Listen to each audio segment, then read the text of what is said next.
Friends, good evening to all. நாங்கள் இன்றைக்கி எங்கே வந்திருக்கோன்னு பார்க்கலாம் வாங்க. நம்ம சென்ட்ரலில் இருக்க பாபா கோவிலுக்கு வந்திருக்கோம். பாபாவோட தரிசனத்தை வாங்குவதற்காக வந்திருக்கோம். தரிசனத்தை வாங்கிட்டு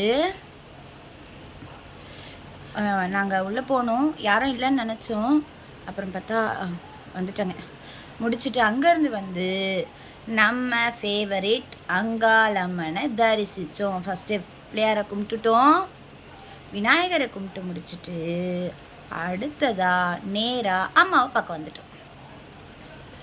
அம்மாவை பார்த்து தரிசனத்தை வாங்கிறதுக்காக அம்மா கிட்ட வேண்டுதலை முடிச்சுட்டு நம்ம கேமராமேன் வந்து பூஜை தட்டெல்லாம் வைக்கிற பக்கம் கேமராவை திருப்பிட்டாங்க. யார்? நம்ம நமிதா தான், வேறு யார்? சரி, அர்ச்சனை பண்ணலாமான்னு யோசிச்சிருப்பாங்க போல இருக்குது. அதனால் திருப்பிட்டுருக்காங்க.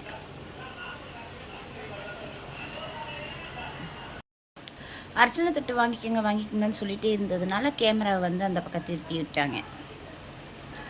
நாங்களும் வாங்கலான்னு நின்று பார்த்துக்கிட்டே யோசிச்சுக்கிட்டே இருந்தோமா. அவங்க ஒன்று ஒன்றா செட்டிங் பண்ணுறதெல்லாம் பார்த்தா ரைட்டு, சரி பில்லை பெருசாக திரட்டுவாங்கன்னுட்டு நாங்கள் என்ன பண்ணோம், அப்படியே போயிட்டு கீழே வந்து அம்மா யாருன்னா முண்டக்கண்ணி அம்மன் இருந்தாங்க. இவங்க ரொம்ப பழைய அம்மா. அவங்கள தரிசனம் பண்ணிவிட்டு அப்படியே நவகிரகங்களில் தரிசனம் பண்ண போய்ட்டோம்.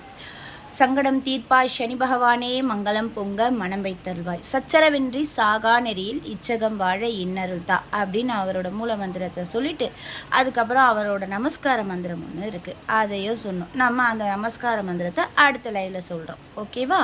அடுத்தது பார்த்திங்கன்னா நம்ம குரு பகவானை பார்த்தோம். குரு பிரம்மா குரு விஷ்ணு குரு தேவோ மகேஸ்வர குரு சாஷாத் பரபிரம்மா தஸ்மே ஸ்ரீ குருவே நமக. அடுத்தது நம்ம சுக்கர பகவான் அண்ட் சூரிய பகவானை பார்த்தோம். சுக்கர பகவான் அஸ்வத்வஜாய வித்மகே தனுரஸ்தாய தீமகே தன்னோ சுக்ர பிரஜோதயாத் அப்படின்னு சொல்லிட்டு அவரோட மூல மந்திரத்தையும் முடிச்சு விட்டுட்டு ஒரு வழியாக நம்ம செவ்வாய் பகவானை பார்த்தோம். அவருக்கு நான் வந்து மந்திரங்கள் வந்து இன்னும் மனப்பாடம் செய்யாததுனால ஓம் நமக் சிவாயன்னு சொல்லி அவரோட மந்திரத்தையும் முடிச்சுக்கிட்டேன். அப்படியே அடுத்ததாக பார்த்தீங்கன்னா ஃபைனலாக நம்மளோட குலதெய்வம் பாடிகாட் முனேஸ்வரன் தான் நம்மளோட குலதெய்வம். அவங்கள எதிர்நோக்கி அங்காள ஈஸ்வரி, இவங்க 2 பேர் தான் நமக்கு குலதெய்வம். அதனால் அவரை பார்க்கலான்னு போயிட்டோம். நெக்ஸ்ட்டு அங்கே போகலாம் வாங்க. ரோடை கிராஸ் பண்ணி ஒரு வழியாக போயிட்டு அங்கே பூஜையெல்லாம் முடிச்சுட்டு அநேகமாக வந்து வீட்டுக்கு கிளம்புறதுக்குள்ளே இப்படி வந்து பார்த்தோம்னா நமக்கு விபூதி கிடச்சிது. அதை எடுத்து எல்லார் நெத்திலையும் வச்சுட்டு கிளம்பிட்டோம்.